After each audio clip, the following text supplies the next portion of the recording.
adalah saya dan komunitas saya. Dan hari ini judulnya saya dan gereja saya. Menurut saudara gereja ini apa sih fungsinya untuk saudara? Wah, supaya hari Minggu dengar ibadah, ikut ibadah, pelayanan, dengar firman Tuhan, ketemu teman-teman gereja. Apakah hanya itu?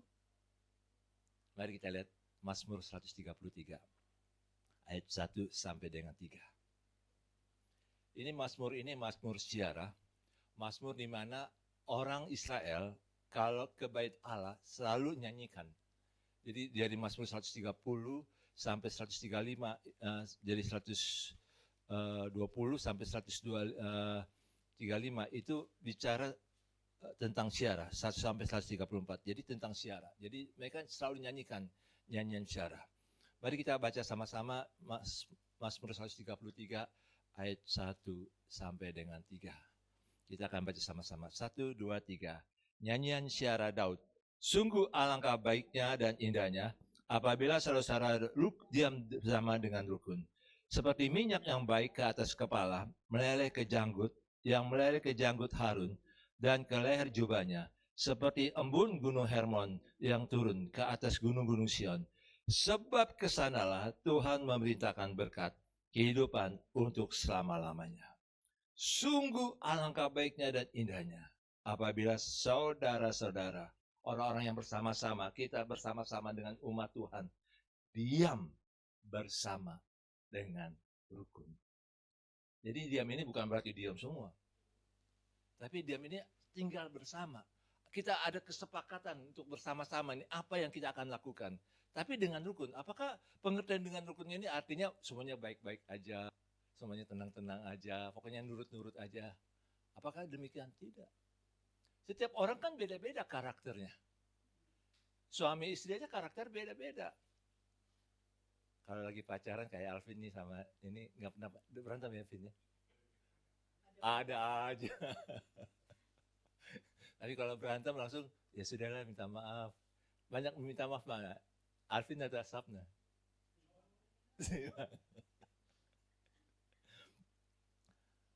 Semua pasti ada, kalau dalam tinggal bersama-sama dalam bersekutu itu pasti ada berantemnya, ada dikalikunya. Tapi yang Tuhan mau adalah kita punya tujuan. Tujuan yang jelas, apa yang akan kita lakukan. Saya ingat waktu camping sama Marson and the gang, naik ke bukit, ke gunung apa Iwan?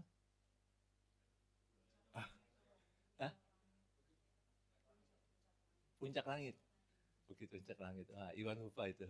Ibu Reni yang ingat. Padahal Ibu Reni lebih tua. Ke Puncak Langit. Semua ikut. Termasuk Geges juga ikut. Termasuk Selil juga ikut. Selil. Ya walaupun dibopong, tidak kan semangat gitu lah. Sampai April pun juga gendong-gendong naik ke atas ya boleh juga gitu sih. Asam uratnya hilang ya.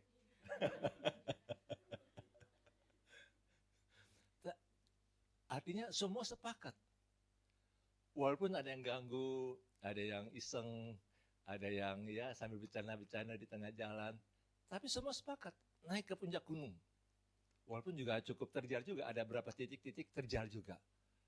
Anak tangganya ada yang agak sedikit lebih tinggi, ada yang lebih pendek.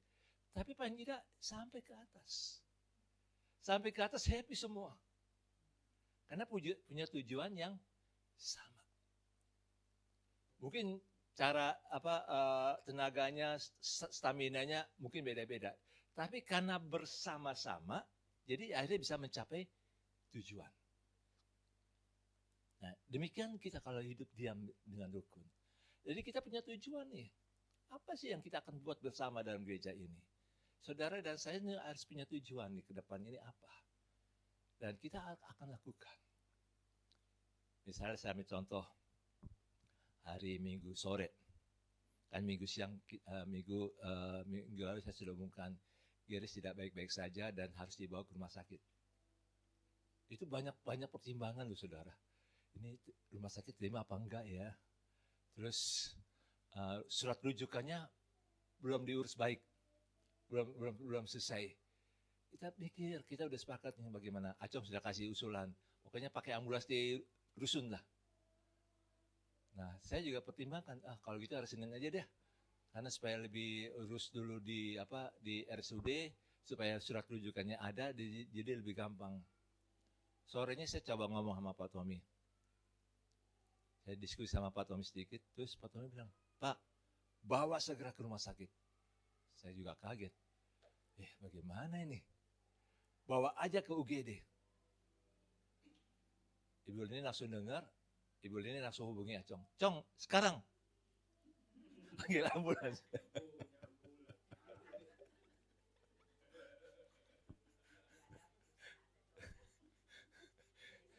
Kita bingung loh saudara, kita bingung. Tapi karena sepakat, ya kan, akhirnya Tuhan buka jalan.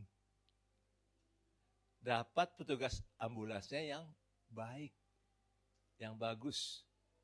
Coba kalau nggak sepakat, bersungut-sungut, bagaimana mungkin ini nggak bisa, susah.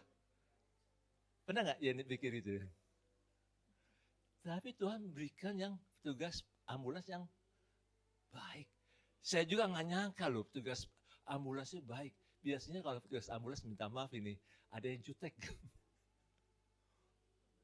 Tapi ini betul-betul menolong. Sampai administrasi di rumah sakit pun juga, tugas ini juga menolong. Saya lihat, waduh, ini Tuhan betul-betul tolong. Dimulai dari mana? Sepakat. Bagaimana caranya kita nggak tahu. Kita juga bingung. Tapi Tuhan tolong. Itu sebabnya saudara, kenapa kita harus diam bersama dengan rukun. Mungkin bagi kita, nggak mungkin, ini susah bagi kita. Bisa, kita nggak punya kemampuan.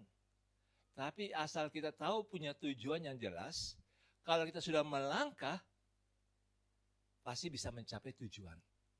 Amin. Itu yang Tuhan mau dalam hidup kita.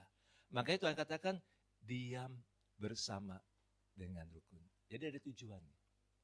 Nah, untuk hal ini saya ingin ngajak saudara melihat ini. Apakah dalam diam bersama dengan rukun ini, apakah artinya harus semuanya? Atau apakah hanya 1-2 orang? Nah, mari kita lihat contoh-contoh dalam Alkitab. Saya ambil contoh yang pertama, keluarga Nuh. Waktu Nuh mendengar firman Tuhan, Tuhan bicara sama dia, akan ada air bah, akan ada bencana besar dalam dunia ini. Semua akan dimusnahkan. Nuh begitu kaget dan Nuh berpikir apa yang harus dia buat. Dan Tuhan kasih petunjuk kepada dia, bikin batra. Nuh sepakat bersama 3 anaknya dan 3 menantunya sama istrinya. Jadi ada 8 orang. Sama-sama membangun batra. Membuat batra itu selama 120 tahun. Dan pada saat dia sepakat seperti itu, apa yang terjadi? Menjelang hari H di mana mereka harus masuk ke batra itu, semua binatang berpasang-pasangan datang masuk ke batra itu. Artinya, dalam menghadapi bencana besar, asal ada orang yang bisa sepakat bersama-sama, bencana besar itu tidak akan bisa menimpa kita. Jadi kalau kita dalam gereja ini, menurut saudara lebih pilih yang mana nih? Apakah akan seperti, saya mau seperti keluarga Nuh lah. Kan jadi aman kalau dalam menghadapi bencana. Atau mungkin seperti orang-orang pada zaman Nuh itu pada saat itu, ngapain buat batra itu? Gila loh. Buat batra di atas gunung. Kalau buat perahu, lebih baik di mana, Ines? Di pantai. Ini di atas gunung. Ngapain di atas gunung? Jauh-jauh lagi. Itu kalau mau membuat batra, kapal itu pasti di pantai. Tapi Nuh tetap taat. Apakah kita juga akan memilih seperti anak-anaknya Nuh ini? Mau bersama-sama, bahu-membahu. Sehingga apapun yang terjadi, Tuhan pasti tolong. Nah, hal yang kedua, yang kedua ini. Yusuf dalam menghadapi bencana kelaparan. Yusuf waktu umur 17 tahun sudah punya visi, punya mimpi. Akan terjadi kelaparan. Walaupun dia nggak ngerti apa yang harus dia buat, apa yang harus dia siapkan diri.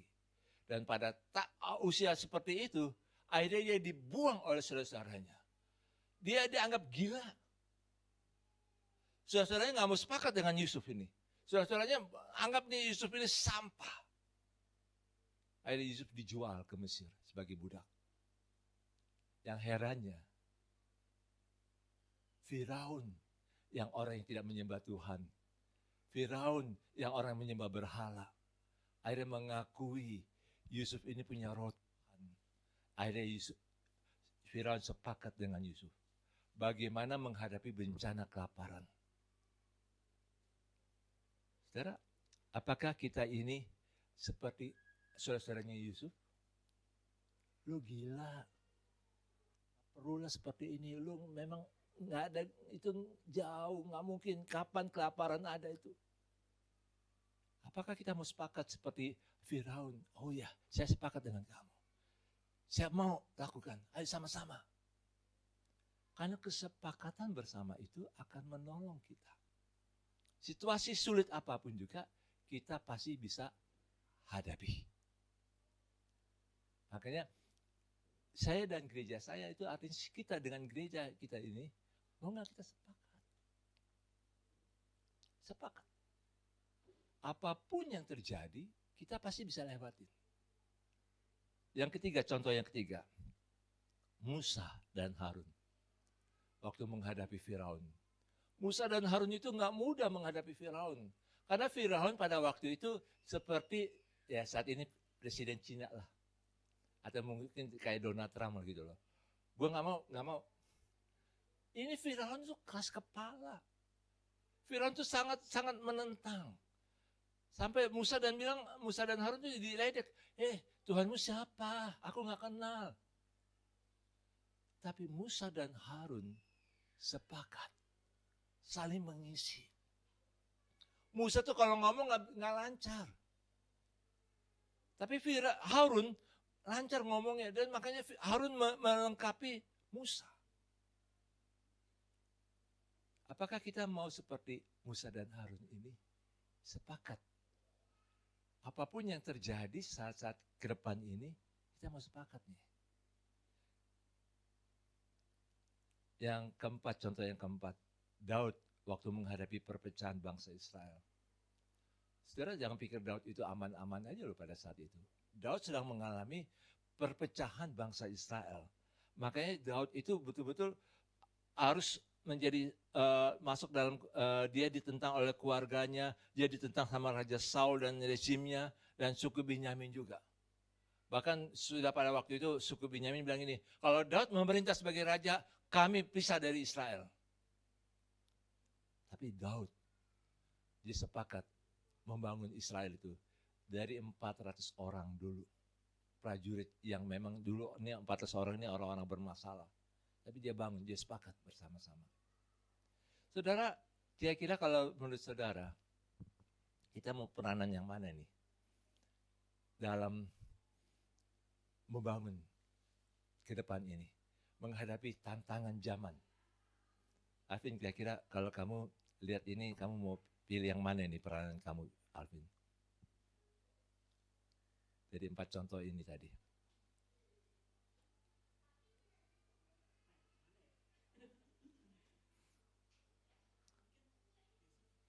Yusuf, walaupun kamu ditentang, kamu walaupun nggak ada orang yang dukung kamu nangis-nangis,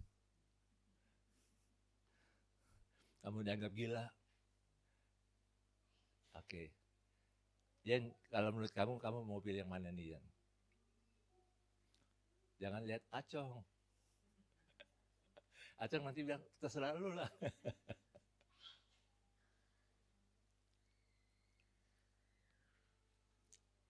Apa Yan kira-kira? Yusuf, wah hebat juga nih. Mau menghadapi ketahanan pangan ya. Saudara, kita ini harus punya peranan dalam bersama-sama dengan gereja. Orang-orang dalam gereja, ayo kita buat sesuatu. Kenapa? Karena dunia ini sampai 2030 akan ada permasalahan yang besar. Kalau saudara lihat dari YouTube, itu masalahnya sangat besar sekali. Digitalisasi itu membuat orang banyak yang di PHK. Banyak orang yang mengalami krisis pangan. 2030 itu akan terjadi krisis pangan loh. Dalam dunia ini. Akan terjadi sesuatu yang memang orang itu akan kaget-kaget. Orang jahat akan makin jahat, peperangan itu akan makin kuat. Dan mari kita buka, ini yang akan kita alami, Matius 24.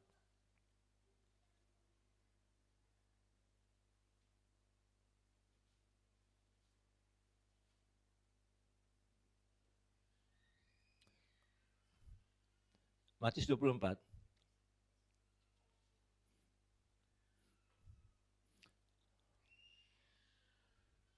Ayat yang ke-7. Dikatakan demikian. Matius 24 ayat yang ke-7. Sebab bangsa akan bangkit melawan bangsa, dan kerajaan melawan kerajaan. Akan ada kelaparan dan gempa bumi di berbagai tempat.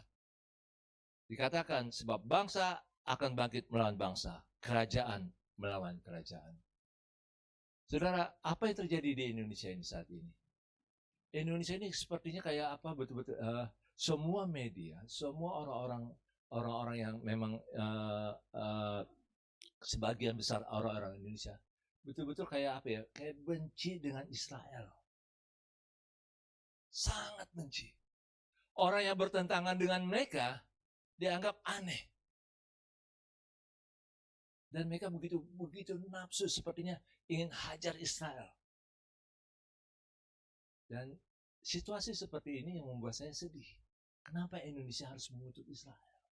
Saya tidak membela Israel ya, artinya gini, saya berbicara seperti ini karena Tuhan sedang bekerja di Israel. Tuhan sedang membangun Israel, bukan manusia yang bangun Israel, tapi Tuhan yang menggenapi janjinya kepada Abraham, kepada bangsa Israel, dan mereka saat ini dikumpulkan oleh Tuhan di Israel. Tapi orang Indonesia sebagian besar sangat benci sekali Israel. Dan kebencian itu sangat dipenuhi dengan hawa nafsu.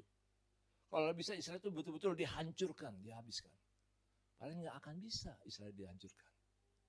Tapi Indonesia kalau seperti ini, nah ini akan dialami. Akan ada kelaparan dan gempa bumi. Kalau dalam King James dikatakan demikian, akan ada kelaparan dan penyakit sampar dan gempa bumi. Jadi ada 3 masalah kita yang besar nanti. Kelaparan, penyakit sampar, dan gempa bumi. 3 hal yang sangat membuat banyak orang yang akan mati. Ini masalah kita. Kelaparan itu bicara apa? Bukan soal pangan aja, tapi bicara kemiskinan. Ini yang jadi pergumulan kami. Bagaimana kita mengatasi kemiskinan dalam jemaat ini. Saudara, ini bukan bicara soal ini ya, tapi ini bukan bicara soal keuangan. Tapi bagaimana kita bisa mandiri loh dari segi keuangan. Bagaimana kita berpikir, bagaimana kita bisa survive dalam situasi yang paling sulit nanti. Anak-anak muda, kalian masih bisa kuat dalam mencari uang. Tapi saya ingin berdoa, harus smart work. Bekerja dengan smart. Karena uang itu kita harus atur dengan baik. Saya kaget, suatu kali kan ada waktu camp pembina KTB UKM itu, saya kan temani pembicara waktu dia lagi rekaman. Dia bilang gini, ada 3 ciri yang kita bisa bedakan, ciri-ciri yang kita bisa bedakan orang miskin, orang yang menengah, dan orang kaya. Kalau orang miskin, ciri-cirinya dapat duitnya langsung habis. Bayar hutang sini, bayar hutang ini, bayar hutang ini. Tanggal 10 sudah empot-empotan. Itu orang miskin. Orang miskin. Tapi kalau orang yang menengah, biasanya habis dapat duit, dia pasti pakai apa istilahnya bukan pay later, tapi yang kalau kayak BPJS itu, jadi dia tiap bulan itu pasti dipotong karena ada potongan-potongan, jadi harus bayar apa gitu lah. Tapi masih ada, tetap bisa bisa bertahan. Itu kalau orang menengah. Tapi kalau orang kaya beda, walaupun dia belum kaya ya, tapi punya orientasinya gini. Kalau orang kaya ini, kalau orang yang punya mental kaya, begitu dapat duit, sebagian uangnya langsung disisihkan untuk investasi. Entah beli saham, entah beli obligasi, entah beli apa yang reksadana, untuk beli emas atau apa, disisihkan dulu sebagian uangnya. Baru yang lain dipakai pos-posnya. Oh, saya mengerti ini. Waktu saya dengar, oh ya, makasih saya dapat ilmu baru ini. Jadi di situ akhirnya kita bisa mikir, oh iya, kira-kira saya ini masuk orang miskin, orang menengah atau orang kaya. Kira-kira kalau saudara sendiri masuk yang mana nih, orang miskin, orang menengah atau orang kaya? Jangan sampai kita dapat duit langsung habis.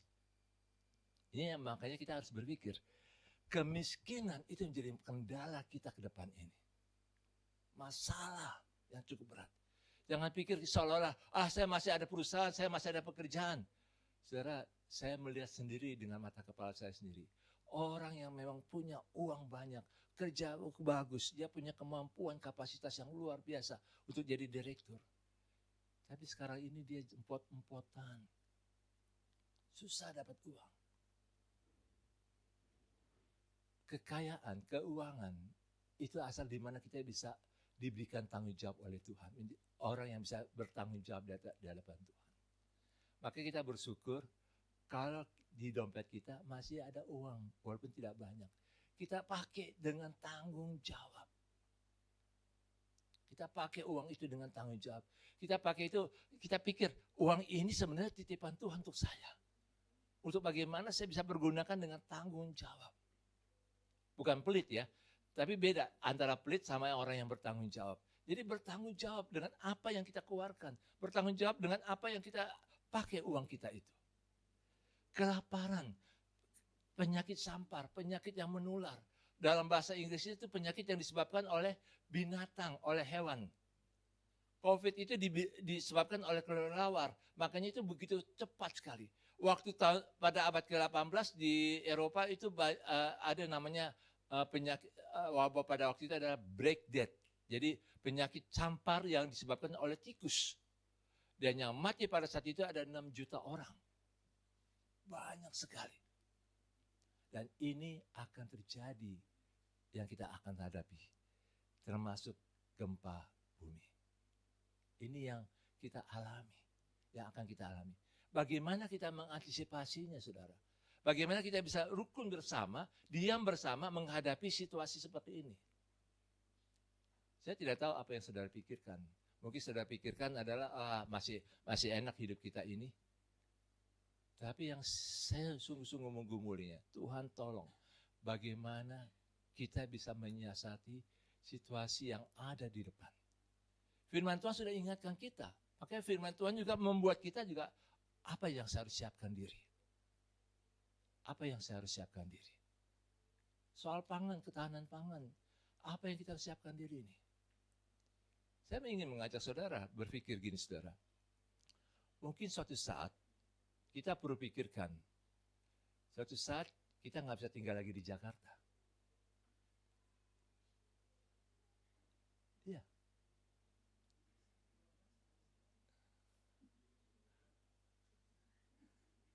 Jadi bagaimana Pak Amin?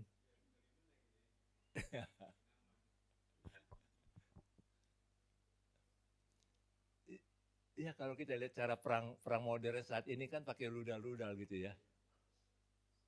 Pakai rudal-rudal gitulah. Suatu saat kita nggak bisa aman lagi tinggal di Jakarta. Suatu saat kita akan mengalami seperti itu. Saya bukan berdoa untuk hal itu ya, tapi kita harus mulai pikiran ini. Ini bisa saja suatu saat akan terjadi. Makanya kita harus siap perubahan yang kita alami. Itu sebabnya saudara, saya ingin mengajak kita kembali pada Mazmur 133 ini. Mari kita sepakat apa yang harus kita bersama-sama ini. Walaupun mungkin 2-3 orang, oke, kita sepakat. Apa yang kita harus hadapi ini ke depan ini? Kira-kira pekerjaan apa nih yang kita harus rubah nih? Karena dengan AI banyak pekerjaan manusia itu yang hilang. Dengan AI itu banyak pekerjaan yang hilang. Minta maaf, termasuk Grab, Gojek, semua itu akan bisa hilang diganti dengan dengan modernisasi saat ini. Dengan sebagai kasir, sebagai akuntan, itu bisa hilang. Itu sebabnya mari kita berpikir, apa yang harus kita siapkan? Kita sepakat, apakah kita mau seperti Musa? Apakah kita mau seperti Firaun, Yusuf? Apakah kita mau seperti Daud? Apakah kita mau seperti Nuh? Ini yang kita mau, yang Tuhan mau. Mari kita hidup rukun bersama. Akibatnya mari kita lihat dalam ayat 2 dan ayat 3. Dikatakan demikian ayat 2. Mazmur 133 ayat 2. Seperti minyak yang baik di atas kepala, meleleh ke janggut, yang meleleh ke janggut Harun, dan ke leher jubahnya. Artinya itu gambaran bagaimana hubungan kita dengan Tuhan begitu indah. Ibadah kita dengan Tuhan begitu indah. Kenapa?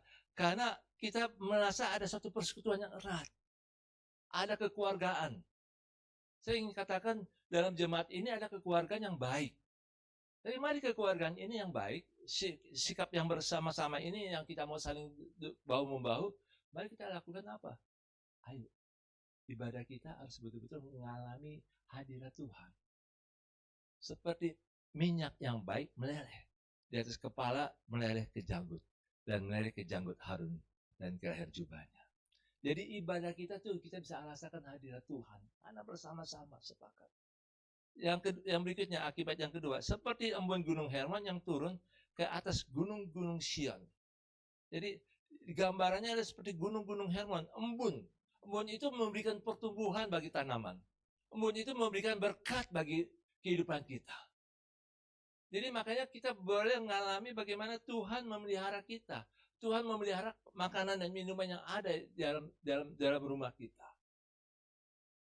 Walaupun masa-masa yang terjadi ke depan ini memang tidak lebih baik, tapi tetap ada pemeliharaan Tuhan. Kami tanya sama Ibu Reni, suka tanya sama Ibu Moy, Bu, bagaimana keadaan keuangan Ibu? Oh, puji Tuhan ada yang kasih. Puji Tuhan ada yang pelihara, sampai dia terheran-heran apa yang sebenarnya terjadi. Tuhan cukupkan. Memang kalau dari sisi ininya memang kasihan keluarga ini. Tapi Tuhan cukupkan. Ada pemeliharaan. Karena saya tahu Geris memang mengasihi Tuhan. Dan dia dalam kondisi gini Tuhan tetap pelihara. Makanya saudara, jangan kita khawatir kalau kita sepakat. Diam dengan rukun bersama. Pasti ada pemeliharaan Tuhan. Pasti ada pemeliharaan Tuhan bagi kita. Wah, nanti bagaimana ini kalau harga-harga naik? Nggak usah pikirin. Pikirkan ayo kita sama-sama, suami istri berdoa bersama. Bicara bersama. Apa sih yang harus kita buat? Dalam ayat 3 dikatakan demikian, ayat 3 bagian B. Sebab kesanalah Tuhan memerintahkan berkat. Tuhan memerintahkan.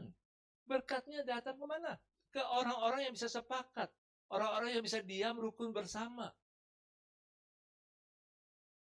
Jadi saya mengajak kita bersama-sama untuk sepakat dalam menghadapi tantangan ke depan ini. Bukan karena apa-apa. Karena Tuhan akan memerintahkan berkatnya datang ke kita loh. Bukan dengan cara kita cari-cari uang dengan kekuatan kita, bukan. Tuhan sendiri yang perintahkan. Kalau bukan berkat Tuhan yang usaha kita nggak akan gunanya gitu lah. Tapi kalau Tuhan sudah perintahkan berkatnya, maka berkat itu pasti datang ke kita. Karena Tuhan yang memerintahkan. Dan juga yang berikutnya, Tuhan juga memerintahkan kehidupan untuk selama-lamanya. Jadi ada kehidupan dalam jemaat ini. Kehidupan yang sejati. Di mana kita bisa menikmati hidup kita. Saya berdoa supaya kita betul-betul boleh mengalami berkat-berkat Tuhan ini. Mari, apapun yang terjadi dalam dunia ini, kita mulai sepakat. Mari kita sama-sama pikirkan bersama, bicarakan bersama. Apa yang kita harus hadapi, apa yang kita harus lakukan. Karena dengan demikian, Tuhan akan menyiapkan berkatnya. Berkat yang besar.